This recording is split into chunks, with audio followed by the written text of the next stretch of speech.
Hi guys, we're back and once again we're talking about DVC, and this time I'm going to try and help you work out the answer to the question, how many points do I need?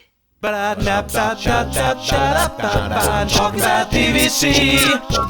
So, how many points do you need?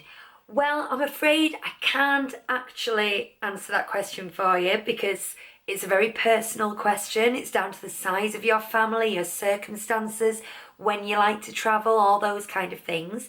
But what I can do is tell you the questions that I asked myself when I was trying to work out how many points I needed, and then hopefully that'll help you come to your own conclusion. But before I do that, a very quick recap. If this is the first time you've ever heard of Disney Vacation Club, you buy a contract, attached to that contract is points. Every year you get that number of points and then you exchange those points for hotel rooms. We caught up? Great. So the first thing you want to do is price up a holiday. And when I say price it up, obviously I mean in terms of points, not in terms of cash, because that's what you're going to be spending. You need to be able to find out the cost of rooms in terms of points. And if you're not already a DVC member, that's a little tricky. I mean, a DVC member would usually go directly on the DVC website, fill out a little booking form, and it tells you how many points something would cost. But it's perfectly doable because Disney Vacation Club publish points charts on their websites. So you have to go through every sort of column and look and cross-refer to dates. You can do it that way. It's a bit longhand, but the one that I find the easiest is I found a tool online that's attached to one of the Disney Vacation Club rental sites that's used to check availability if you're planning on renting points. And that is dvcvacation.com. I'm not linked to them in any way, but I will put the link in the description below because it's a very useful tool. And so you just fill out the dates that you plan on travelling, and then it shows you availability for all resorts. Red is no availability, amber is some availability, green is full availability, but we're not really interested in that. What it also tells you is how many points you would need to rent. So it prices up that holiday in terms of points for you. And now you've got access to that information, you can start doing the fun stuff, and that's dummy booking holidays. So what I did, I imagined what the first holiday I took with my DVC points would be. We've always dreamed of staying at the Poly. I want to try as many DVC resorts as I can, so I'd want to do a split stay. We usually go for 12 or 13 nights rather than the full 14 because with work and such we need to factor in travelling there and back and getting back in time for work on the Monday or whatever. So I thought perfect first holiday would be 6 nights at the Poly and then 6 nights at the Boardwalk, so we get to stay in the Epcot area. Now we're a family of 3 and our daughter is 6, she's still quite small. We don't plan on cooking in our room at all, so studios are absolutely perfect for us. We don't need any more than that. So I'm basing all my bookings at the moment on staying in studios. And the time of year we're most likely to go is May because our daughter gets an extended holiday from school. The weather hasn't gone too blisteringly hot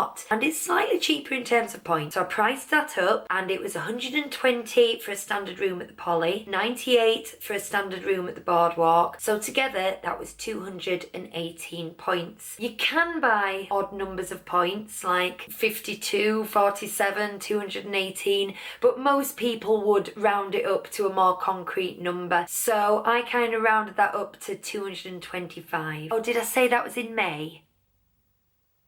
Yeah, so that was the first holiday I priced up. I then went computer crazy and started pricing up dozens of others. What if we went in February half term? What if we went for 2.5 weeks instead of 12 days? What if we went in August? Always things that our family is likely to do. I didn't price up 2 weeks over Christmas because we're very unlikely to ever do that. So it was all to us, and most of them were coming out around the 225 mark point. The next thing you want to do is think about how often you want to go, because you don't have to go every year because of the ability to bank and to borrow. So we thought ideally if we went 2 out of every 3 years, so go a year, miss a year, go the year after that, and then miss again. That works well within our family rhythm, allowing us to go on different holidays in those in-between years. To get the 225, we could get away with 150 points for 1 year, borrow 75 from the next year, and that would give you the 225. Miss the year, and then bank that 75 into the next year, gives you 225. I hope you're following this. So that means that for us, the minimum ideal number that we worked out was 150 points for our family. Now, I'm going to be honest, we were doing DVC on a budget. Okay, we had to tighten our belts a bit, we had to pinch the pennies to afford this luxury good. So when we were working it out, we worked 150 points to be the minimum that we needed for it to do what we wanted it to do. And then we shopped around for a good contract that we thought was a bargain. But let's face it, you're always going to want more. If just getting the minimum number of points you need doesn't sound like a good idea to you, and there will be reasons for that, you might want to ask some additional questions. I've already told you that we were pricing up for studios. What if you wanted to go in a 1-bedroom? In a 1-bedroom, you get a washing machine, you get a full kitchen. You also get separate sleeping areas. So we're thinking perhaps as our daughter gets older and we feel like we've done the parks and we're going to start spending a little bit more time in the resorts, that might be something we want to do. Also, what if there's no availability at the resort you want to stay at in studios? Studios sell out a lot quicker than 1-bedrooms do. Perhaps you need to price up 1-bedrooms for that reason. And the next what if is, what if you want to take friends and family? What if you want to treat them? What if you want to get a 2-bedroom villa or a 3-bedroom grand villa? What if you want to get 2 studios next to each other to take family with you? I mean, that is a big appeal of DVC for me and a lot of people, that I might be able to afford one day to treat my family and take them over there, and the accommodation will be on me. So you're back to the drawing board. You're pricing up the 2 and the 3 bedrooms. Some more what ifs. What if you want to travel at a different time of year? I told you I didn't bother pricing up Christmas, but what if? What if you want to go for longer holidays? What if? What if you do want to go every single year for 6 years without missing one? You're not going to be able to bank and borrow those points. So price up all these different examples and see what comes out. Now, there's nothing wrong with getting more points than you need, because if you have excess points at the end of the year, you can always rent them out via one of the DVC rental websites. You're not going to make your millions renting out DVC points, but you'll certainly cover what you've paid in your management fees, just so you don't lose any money on that. So it's really up to how many points you can afford to how many points you think you'll use. Shop around, have a close look at how many you'll think you'll need for certain situations.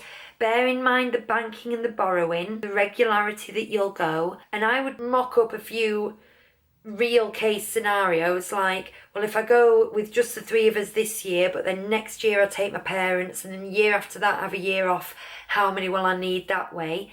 And see how many you think. So you can do that in one big contract, or what we plan on doing is, once we've paid off our first lot of DVC, which should only be in about 12 months, we're going to start shopping around for another sort of top-up amount, maybe an extra 75 points, just to give us that flexibility, take friends and family. That's the priority, really. Not staying in posher rooms or going for longer, but being able to take family, I just think would be lovely. So that's been it for today. I hope it made sense. If you've got any questions, just let me know and I'll see if I can help. I'll put the links to the websites I've used in the description down below. But for now, thank you very much for watching, and bye-bye. Talk about DVC.